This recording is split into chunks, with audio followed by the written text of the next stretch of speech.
Good morning mga ka-breeder. Isang mapagpalang linggo po sa inyo. So narito po ako ngayon para i-present po sa inyo yung pinagawa kong bagong kulungan para sa aking mga alaga. So ito po ay katas ng aking Christmas bonus. Hindi po nakabili ng brief si Sir. Hindi, biro lang po.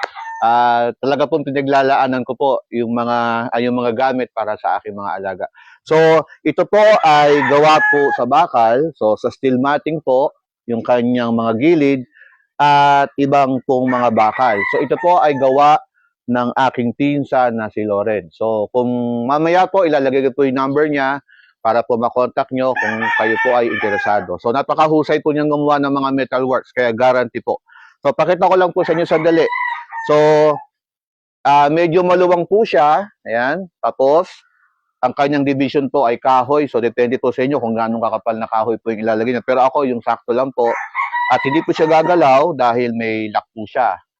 Tapos po, yung kanya pong sahig ay plastic matting. So, ayun po. Tapos sa ilalim po, meron din siyang poop tray. Kaya po, madali pong maglinis ng kulungan kung sakali. So, ito po ay pangmatagalan na.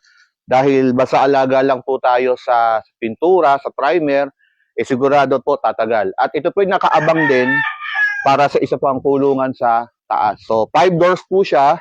So, magiging 10 doors po pag nagpa-kabit pa ako sa taas. Pero wala po pong budget si Sir. Mag-aantay pa po uli ako ng panibagong bonus. Kaya po mga ka-breeder, talagang medyo magastos po yung pag-aalaga ng manok.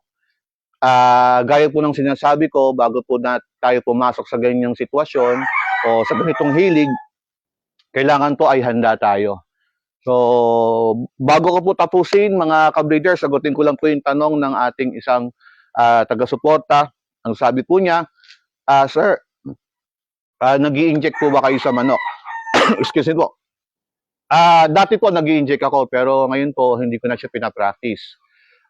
Meron po kasi ako nabasa, pero kanya-kanya po kasi ng pamamaraan no, kung paano po natin alagaan yung ating mga manok. Pero po ako, bukod po sa bakuna na kailangan inject, yung mga vitamins po ay lahat po yon ay subo o sa oral. So, bago ko po tapusin mga ka-breeder itong aking sa vlog, nais ko lamang pong magpasalamat sa lahat po ng inyong suporta. 7,000k followers na tayo pong mahigit. At hindi po ito magagawa ni Sir kung wala po ang tulong ninyo. Kaya maraming salamat po. Kaya po lagi po nating tatandaan at lagi pong sinasabi na bawat araw, mas piliin po nating maging mabuti. God bless everyone.